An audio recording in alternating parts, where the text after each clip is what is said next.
Hola y bienvenidos a la lección de hoy sobre el Seminario de Interpretación Bíblica que les trae el Instituto de Investigación Bíblica BRI.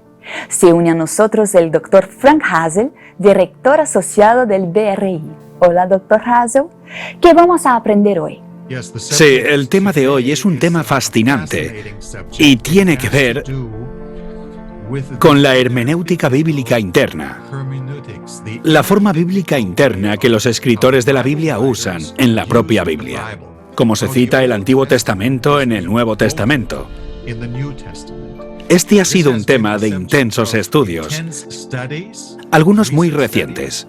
Ha sido objeto de una intensa controversia y varias opiniones diferentes al respecto.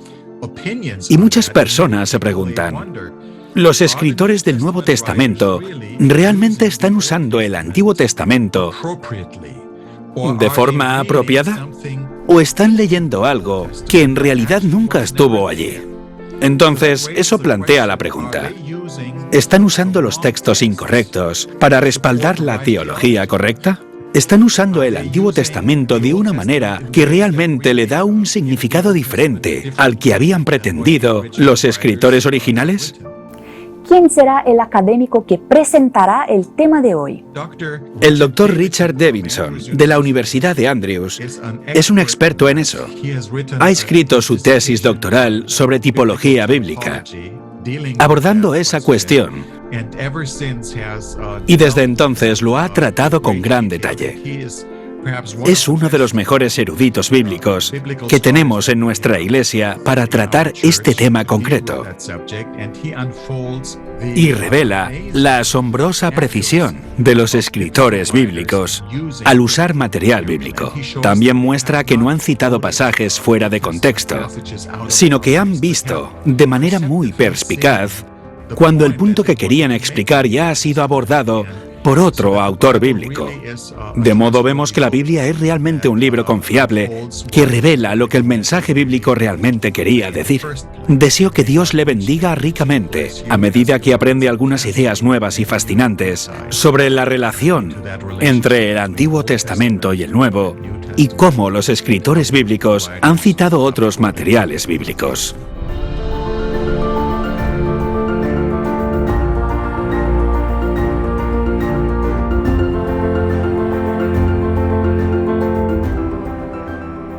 Estamos de vuelta y conmigo está el Dr. Richard Davidson para enseñarnos sobre la hermenéutica bíblica interna, el uso de las escrituras por parte de los escritores bíblicos. Bienvenido, Dr. Davidson. En primer lugar, ¿qué es la interpretación bíblica interna? La hermenéutica bíblica interna, o la interpretación interna bíblica, es simplemente el uso de las escrituras anteriores por escritores bíblicos posteriores. Ahora bien, solíamos hablar del uso del Antiguo Testamento por los escritores del Nuevo Testamento, pero en las últimas décadas se ha comprendido cada vez más que los escritores posteriores del Antiguo Testamento también citaron a los primeros escritores del Antiguo Testamento. Así que ahora usamos este término más amplio, hermenéutica bíblica interna, para ver cómo los escritores bíblicos posteriores del Antiguo Testamento o del Nuevo se refirieron y usaron las escrituras anteriores. ¿De qué maneras diferentes utilizan los escritores bíblicos posteriores la escritura anterior? He encontrado 7 formas principales, y permítanme describirlas brevemente aquí. Voy a ir una por una y a hablar un poquito sobre cada una de ellas, igual que hicimos en el capítulo del libro del BRI. La primera forma en la que los escritores bíblicos usaron las escrituras anteriores fue en lo que yo llamo una historia continua del pueblo de Dios. En otras palabras, esta extensión de la historia bíblica se describe con precisión a lo largo de las escrituras posteriores. Por ejemplo, tenemos la historia del Éxodo. Estoy escribiendo un comentario sobre el libro del Éxodo y estoy descubriendo que prácticamente todos los libros posteriores del Antiguo y del Nuevo Testamento aluden y vuelven, de alguna manera, al Éxodo, y hacen una descripción precisa del mismo sistemáticamente.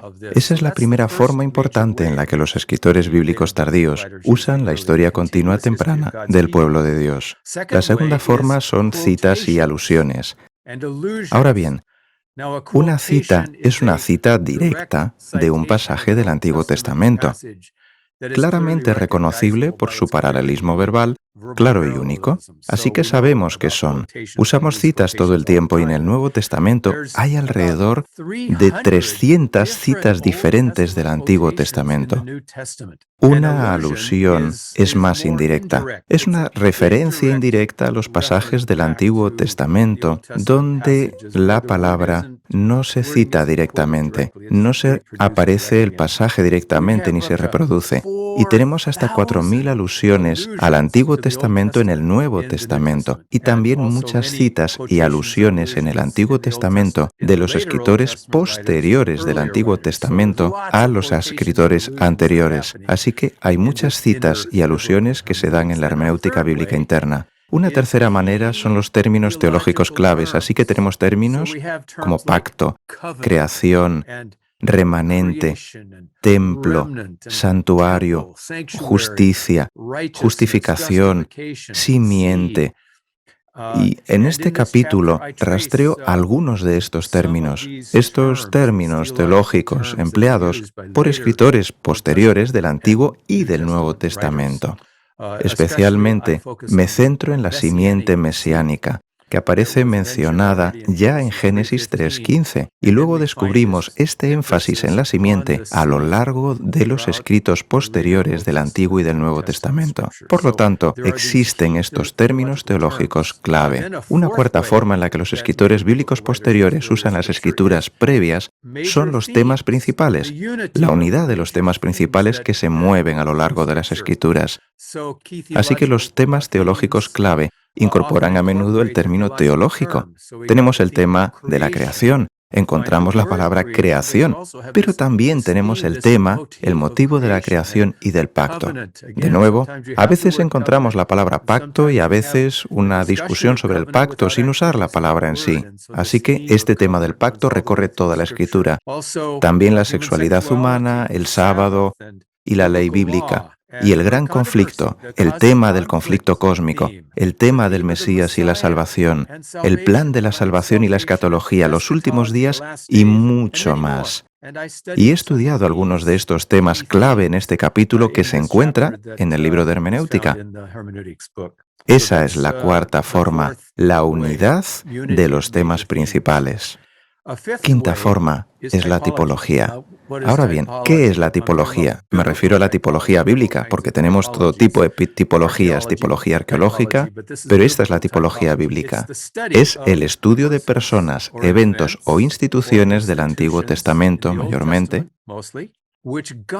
que Dios ha diseñado divinamente para prefigurar o señalar su cumplimiento en el tiempo del fin en Cristo o en las realidades del Evangelio ocasionadas por Cristo. Entonces, por ejemplo, Adán es el tipo de Cristo, y eso se menciona en el capítulo 5 de Romanos, y el diluvio es un tipo de Cristo y de la Iglesia mencionada en Primera de Pedro. Y tenemos muchos otros tipos en el Antiguo Testamento. Algunos de ellos son José y el Éxodo y Moisés, Josué, el santuario, David, Salomón, Elías, Eliseo, el profeta Jonás y el profeta Ezequiel e incluso Ciro. Y la caída de Babilonia histórica es un tipo de la caída antitípica de la Babilonia espiritual en el libro de Apocalipsis. Y por último, pero no menos importante, Esther es un tipo de Cristo. Por lo tanto, en este capítulo examino la tipología del Éxodo, en particular, cómo el Nuevo Testamento ve a Jesús en su vida. ¿Es su experiencia un nuevo Éxodo? Jesús es el nuevo Éxodo, y la tipología del Éxodo avanza a lo largo del Antiguo y del Nuevo Testamento. Entonces, la tipología es una quinta forma en la que los escritores bíblicos posteriores usan las escrituras previas. Y luego hay una sexta forma, es una promesa o predicción.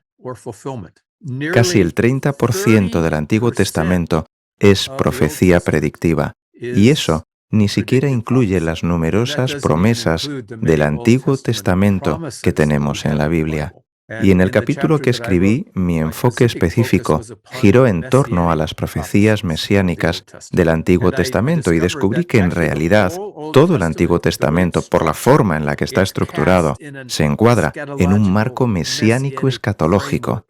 Todo el Antiguo Testamento nos impulsa hacia Jesús, llevándonos hacia el Mesías. Y cada libro del Antiguo Testamento tiene alguna referencia o alusión mesiánica que nos dirige hacia Jesús. Hay casi 400 profecías específicas en el Antiguo Testamento sobre el Mesías. Y más adelante, en este resumen, veremos una de ellas. Vamos a ver Isaías 7:14 como un ejemplo práctico de las profecías del Antiguo Testamento sobre el Mesías. Así que promesa, predicción y cumplimiento. Esa es la sexta forma en la que vemos el vínculo entre el Antiguo y el Nuevo Testamento, y entre los escritores bíblicos posteriores y su uso de las escrituras anteriores. La última es el panorama general de las escrituras. Encontramos en las escrituras desde las primeras páginas, en esos 3 primeros capítulos de Génesis, encontramos lo que los eruditos llaman la introducción a la Biblia, en la que tenemos el gran tema central, el panorama general de lo que sucederá en las Escrituras, resumido en las 7 facetas de ese diamante de la Escritura. Y esas 7 facetas son las siguientes. Número 1, creación y el diseño de Dios para la creación. Génesis 1 y 2. Y luego, en Génesis 1 y 2, también se enfoca no solo en la creación, sino en el carácter del Creador, el Dios Creador. Y aparece descrito como Elohim, este Dios todopoderoso y omnipotente, y luego también se le describe en el capítulo 2 como Yahvé, el Dios del pacto, el Dios íntimo que desciende para relacionarse con nosotros.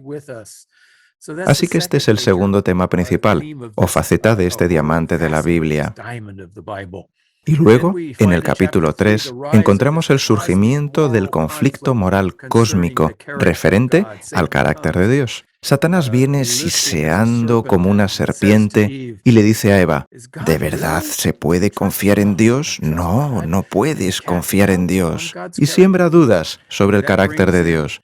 Eso provoca la caída de Eva y la de Adán, y como consecuencia de ello, esta gran controversia está inundando el mundo. Pero luego, en cuarto lugar, en Génesis 3:15, encontramos esta promesa del Evangelio, el plan de salvación centrado en Jesús, quien vendrá y morirá por nosotros, la simiente mesiánica. Y quinto, se señala específicamente que Él morirá en nuestro lugar. Allí está esa serpiente venenosa y Él pisará su cabeza con su pie descalzo.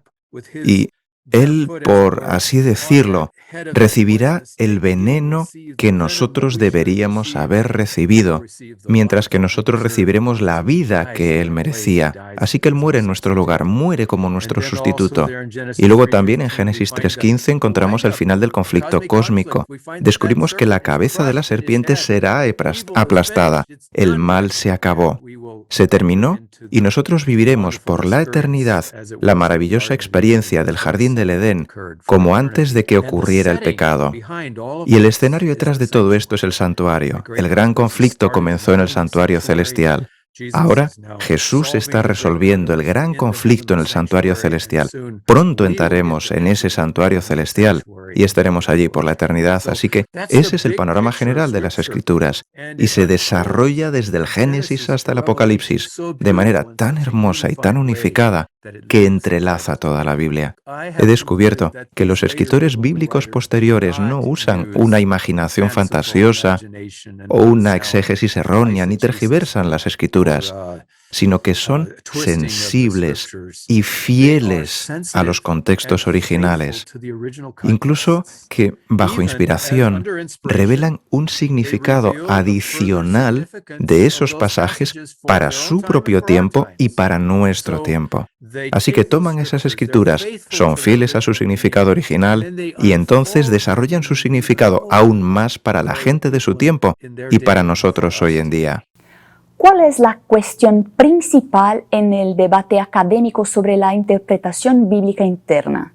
La pregunta fundamental es esta. ¿Los escritores bíblicos posteriores permanecen fieles al contexto original en su uso de las escrituras anteriores? Como has señalado, hay muchos académicos críticos que afirman que los escritores bíblicos posteriores no hicieron una hermenéutica sólida, una exégesis profunda, sino que torcieron las escrituras, que las interpretaron a través de la perspectiva de Cristo, mirando atrás e imponiendo su propio significado a las escrituras. Y que en realidad no podemos confiar en la forma en la que los escritores del Nuevo Testamento usan las escrituras y que tenemos que usar métodos diferentes a los que ellos emplean. Ese es el problema fundamental. ¿Son los escritores posteriores fieles a los textos originales a los que hacen referencia o no? ¿Qué hay de los escritores del Antiguo Testamento? ¿Usaron la interpretación bíblica interna? Sí, esa es una buena pregunta. Y de hecho, mi hija, que también enseña el Antiguo Testamento, es parte de un grupo de estudio que está estudiando la forma en la que los escritores tardíos del Antiguo Testamento usaron los primeros escritos del Antiguo Testamento y están llegando a la misma interesante conclusión, que los escritores posteriores del Antiguo Testamento estaban en sintonía con los primeros escritos. Conocían esas escrituras previas, conocían la Torá, conocían los libros de Moisés y sus escritos se basan en ellos y muestran nuevas aplicaciones para ellos, pero se mantienen fieles a ellos. Y así tenemos muchas ilustraciones. En el capítulo he ofrecido algunos ejemplos prácticos en los que ese es el caso, en los que los escritores posteriores al Antiguo Testamento reconocen su significado y muestran sus implicaciones. Así que no solo comprenden lo que dicen las palabras, sino que comprenden el significado de esas palabras y muestran que ese significado todavía es aplicable a nosotros hoy. El mayor problema que surgiría, si eso fuera cierto, es que entonces nos daríamos cuenta de que la Biblia no es una unidad. La Biblia sería tan solo piezas que no estarían en armonía entre sí, que se contradecirían entre sí. Y luego, en última instancia, creo que tendríamos que concluir que no fue el mismo Espíritu Santo el que inspiró toda la Biblia, porque si tenemos el mismo Espíritu Santo que está inspirando la Biblia, el Espíritu no se contradice. Y así, incluso cuando guía a otros escritores de la Biblia a tal vez ver cosas nuevas o a descubrir más, no los haría ver cosas que están en contradicción con lo anterior. En realidad, lo que está en juego es la unidad de las Escrituras. Pero creo que hay algo aún más importante en juego, y eso es cómo interpretamos las Escrituras, qué principios usamos para interpretar las Escrituras. Y tenemos todo tipo de personas. Tengo una lista de 50 personas y formas diferentes de interpretar las Escrituras hoy en día. Está la interpretación feminista, está la interpretación queer, la interpretación gay, la interpretación africana o afrointerpretación, y todas tienen enfoques diferentes, y todos afirman que el suyo es el que deberías tener en cuenta. ¿Cómo sabemos cuál es el correcto? ¿Cómo se debe interpretar la Biblia? Pero si los propios escritores de la Biblia muestran el camino hacia una interpretación verdadera y válida, entonces podemos obtener nuestros principios no de la sociología o de la ciencia o de algo externo a la Biblia. Realmente podremos obtener los principios de las propias Escrituras, por lo que tendremos un control sobre la interpretación hermenéutica adecuada. Así que eso para mí es muy emocionante. Y no siempre tuve eso cuando era más joven. Me enseñaron que la Biblia no nos dice cómo interpretarla, que teníamos que obtener los principios de otra parte. Y yo me tragué esta idea crítica de que no se puede confiar en la forma en la que la Biblia trata con el Antiguo Testamento, y por lo tanto tengo que decirte que a lo largo de los años, a medida que he ido viendo más y más evidencias de que la Biblia es fiel en su interpretación, eso ha reconfortado mi corazón. He tenido esa experiencia de un corazón ardiente, igual que los discípulos en el camino de Emaús, al ver que Jesús mismo, cuando iba de camino a Emaús, les dijo: ¿no habéis leído lo que está escrito en la ley y en los profetas y en los escritos acerca de mí? Y luego Jesús abrió las Escrituras unidas y les mostró a Jesús mismo, al Mesías, de principio a fin. Así que Jesús vio esta unidad y apenas empieza a vislumbrar esa hermosa unidad que Él reveló a los discípulos. Y creo que tendremos toda una vida, una eternidad para estudiar esto y ver los más profundos niveles de unidad que ahora apenas hemos comenzado a vislumbrar. ¿Quiénes fueron estos escritores del Antiguo Testamento? ¿Cuáles son algunas de sus credenciales? Eran teólogos de pleno derecho. Escudriñaban y proporcionaban exposiciones y aplicaciones de las Escrituras complejas y absolutamente hermosas. Y los académicos, al estudiar más de cerca a los profetas, se quedan asombrados. Están impresionados al ver cómo los profetas entendieron los primeros escritos de la Torá y citan la Torá en los lugares más insólitos. Jonás, de todos los lugares, comienza a orar a Dios y a citar los salmos en el vientre del gran pez. Casi toda su oración es una cita de diferentes salmos, así que conocía los salmos, se los sabía de memoria y los recordó en ese momento de angustia en el fondo del océano. Y Amós, Oseas e Isaías están repletos de los primeros escritos del Antiguo Testamento. Y lo mismo ocurre con los escritores del Nuevo Testamento. Están repletos de lo que viene antes. De modo que se convierten en maestros del texto bíblico y nos muestran formas de profundizar y de seguir sus pasos para comprender cada vez más la riqueza del mensaje de Dios. ¿Cómo podemos ser fieles a la interpretación bíblica interna como lo fueron los escritores bíblicos? ¿Tiene algún ejemplo concreto? Isaías, en el capítulo 8:20, básicamente dijo: mira, hay todo tipo de personas que están tratando de llamar tu atención. Están los espiritualistas que están susurrando y murmurando, y les gustaría hacerte escuchar lo que dicen los demonios o ya sabes. Y luego está la cultura que los rodea. Todo lo que los rodeaba era cultura politeísta. Los cultos de la fertilidad y los dioses de las otras naciones estaban en todas partes. Por lo tanto, permanecer centrados en las Escrituras era una batalla constante. Pero como dijo Isaías, a la ley y al testimonio. El testimonio inspirado a los profetas.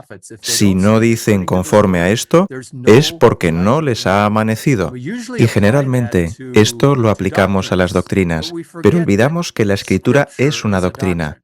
Cómo interpretar las Escrituras es una doctrina, y por eso me emocioné tanto cuando conseguí atar cabos y me di cuenta de que había aprendido a estudiar las Escrituras observando a los profetas y a los escritores bíblicos para interpretar las Escrituras. Y me enseñaron cómo quitarme los lentes, mis presuposiciones, y decir: Espíritu Santo, por favor, déjame ver a Jesús y su verdad a través de las presuposiciones del Espíritu Santo y no de las mías. Esa es la única esperanza que tenemos. No sucede de inmediato, pero Dios puede seguir despojándonos de esas presuposiciones a medida que interpretamos. Y creo que los profetas lo dicen, que Dios realmente toma el control de tu ser. Jeremías dijo: había un fuego ardiente en mis huesos, no puedo evitar hablar. Y Dios no siempre les da las exactas palabras, pero les da un mensaje que está protegido del error, protegido de la falsedad, de las falsas ideologías, por lo que la única ocasión cuando no tengo que usar mi crítica para tratar de decir: ¿es cierto esto? ¿Es cierto esto? Es con las Escrituras y con los otros escritos inspirados que he probado con las Escrituras. Ese es el único caso, cuando puedo decir que puedo abrir mi mente y dejar que las Escrituras fluyan, porque conozco a los profetas, a Jesús y a los escritores del Nuevo Testamento que se han entregado a Dios, y Él está transmitiendo a través de ellos su verdad unificada y hermosa, y Dios los ha protegido de distorsionar la verdad. Si la interpretación bíblica interna no existiera, ¿cuál sería el resultado? Si no hay unidad entre el Nuevo y el Antiguo Testamento, entre los profetas y los profetas anteriores, entonces las profecías mesiánicas desaparecen, ya no son válidas. Y mi ejemplo favorito es el de Mateo 1:23, donde cita a Isaías 7:14. Y este es probablemente el pasaje que los académicos críticos, los escépticos, más citan, porque dicen: venga ya, Mateo no es fiel al Antiguo Testamento. Isaías 7:14 no predice un nacimiento virginal, solo habla de una mujer joven en edad de casarse, y eso ya se cumplió en los días de Isaías, no tiene nada que ver con el Mesías. Eso es lo que me enseñaron. Desgraciadamente eso me lo enseñó un maestro cristiano. Así que me emocioné tanto que decidí que estudiaría esto por mi cuenta y comencé a escudriñar paso a paso y me sorprendí al encontrar todos estos indicios justo en el contexto del mismo Isaías 7:14, que habla del nacimiento virginal de Jesús, el niño que se llamaría Jesús, nacido de María. ¿Puedo compartir algunos de estos indicios que encontré? Pues bien, así es como lo veo. Y he ofrecido, creo que 10 indicios diferentes en el capítulo. Voy a tocar algunos de ellos aquí, rápidamente. El caso es que tiene una dimensión local. Describe a un niño que nació alrededor de ese tiempo. Pero ese niño aparece descrito como un tipo del Mesías señalando al Mesías. Así que hubo un escenario histórico con el nacimiento del hijo de Isaías, mi nombre favorito en la Biblia, un nombre difícil de decir, Maher Shalal Hashbaz, el nombre del hijo de Isaías, y nació en la época en la que se suponía que caería Siria y se suponía que caería Efraín. Sucedió de acuerdo a ese cumplimiento. Pero luego hay indicios de que van más allá de Maher Shalal Hashbaz para hablar de más cosas. Y estas son las pistas. Número 1. En esta sección de Isaías 7, 13, 14 se cambia al plural. Así que no solo está hablando contigo, Acaz. En realidad, está hablando con la casa de David, con toda la dinastía de David. En realidad no se está hablando con todos los que seguirían los pasos del Mesías. Y la profecía tiene una aplicación mucho más amplia que solo para Acaz en ese momento. Y luego está la palabra virgen. La palabra en hebreo es alma y significa, es cierto, significa una mujer joven en edad de casarse. Ahora, si hubiera querido hablar simplemente de virgen, hay otra palabra, partenos o betulá. Partenos en griego y betulá en hebreo, que significa virgen. Pero podría tratarse de una virgen de 120 años, no de una joven virgen, o de una joven virgen en edad de casarse. Sin embargo, alma se refiere a una mujer joven en edad de casarse, pero soltera. Entonces, si es una mujer pura, si es una mujer fiel, se asume que es virgen. Así que esto dice mucho más sobre María que simplemente llamarla virgen. Dice que será joven, estará en edad de casarse, pero no estará casada y seguirá siendo virgen. Dice las 4 cosas. Entonces, Dios, al dar esta profecía, da la palabra correcta que transmite más de lo que se había transmitido con solo usar la palabra virgen. Luego, una tercera idea es que en este versículo del capítulo 7, versículo 14 de Isaías, no hay marcadores de tiempo. Así es como se traduce literalmente palabra por palabra del hebreo. He aquí, una mujer joven en edad de casarse que no está casada, está embarazada, que da a luz un hijo y le pone por nombre Dios con nosotros. No hay tiempo. Puede ser pasado, presente o futuro. Así que en otras palabras, la profecía podría tener una aplicación local, una aplicación parcial en el tiempo de Acaz, pero también podría estar señalando hacia el futuro, más allá del tiempo de Acaz. Y eso es exactamente lo que observamos cuando comenzamos a ver lo que sucede después del capítulo 7, versículo 14. Porque cuando nació, el hijo de Isaías no se llamó Emmanuel, Dios con nosotros. Fue nombrado Maher Shalal Hashbaz. Entonces, el que será llamado Emmanuel aún está por venir. Luego pasas al capítulo 8 y en el lenguaje de Emmanuel comienza a adquirir esta dimensión mística, cósmica, como un diluvio. Y es alguien que viene del reino sobrenatural. Describe un reino divino que está llegando, no solo al nivel local, sino a nivel cósmico. Y luego llegas al versículo 18 del capítulo 8, y se dice que Isaías y sus hijos son señales en Israel de los eventos futuros que Dios traerá. Entonces, Maher Shalal Hashbaz es una señal de algo que vendrá en el futuro. Y luego al final del capítulo 8, el lenguaje cambia del nivel histórico, local, al nivel mesiánico. El capítulo 8 habla de una tierra de tinieblas y oscuridad. Pero en cuanto llegas al capítulo 9, versículo 1, dice: el pueblo que andaba en tinieblas vio una gran luz. Y no hay más oscuridad. Y continúa diciendo por qué no hay más oscuridad. Porque un niño nos ha nacido, hijo nos ha sido dado, y el principado sobre su hombro. Se llamará su nombre Admirable Consejero, Dios fuerte, Padre eterno, Príncipe de paz. ¡Wow! Este no es solo Maher-Shalal Al-Ashbaz. Este es el Mesías. Él es un ser humano.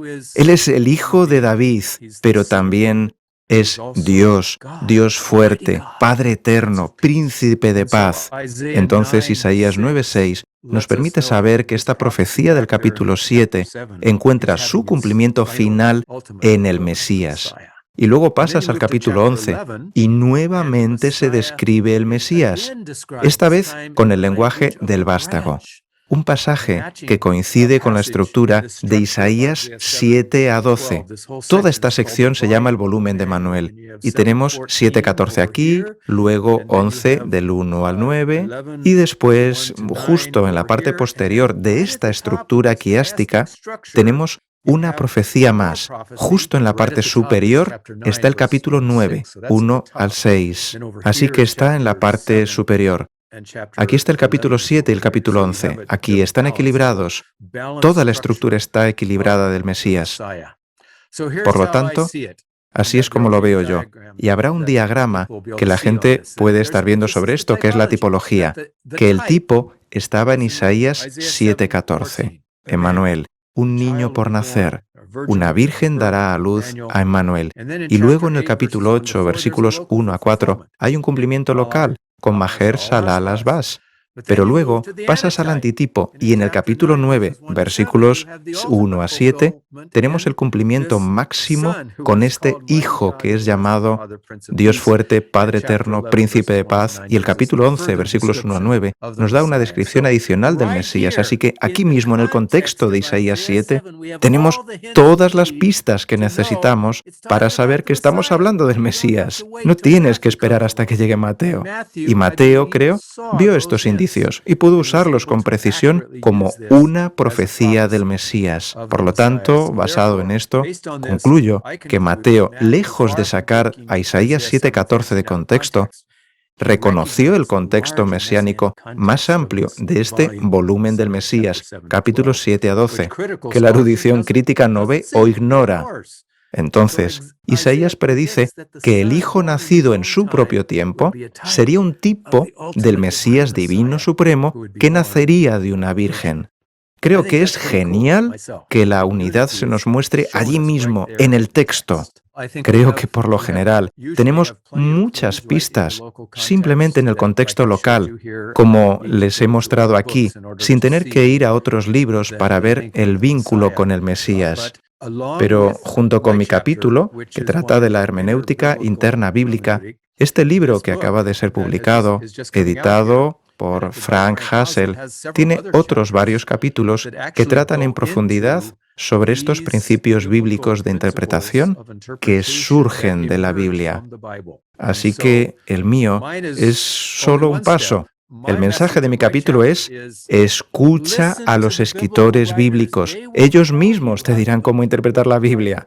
Y estoy muy agradecido de que mis colegas que han escrito los demás capítulos hayan escuchado la Biblia y estén presentando estos principios hermenéuticos. Es por eso que mi capítulo no es suficiente. Necesitas a todos los demás para ver cómo se entrelazan. Y luego creo que estarás encantado, porque aquellos que lean este libro estarán encantados de ver que existe un poderoso conjunto de principios y que no es necesario ser un erudito para usarlo.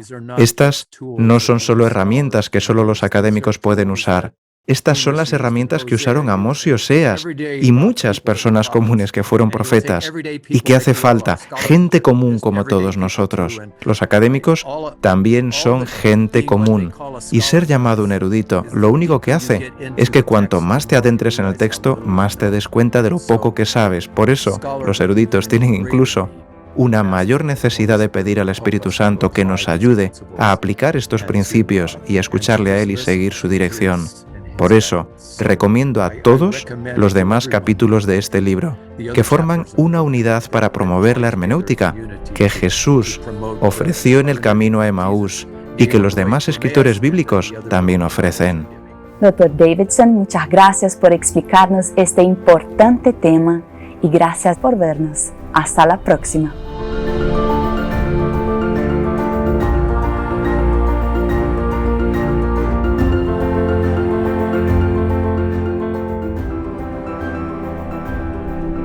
Para una comprensión más profunda de este tema, visite adventistbiblical.research.org y compre el libro Biblical Hermeneutics and Adventist Approach.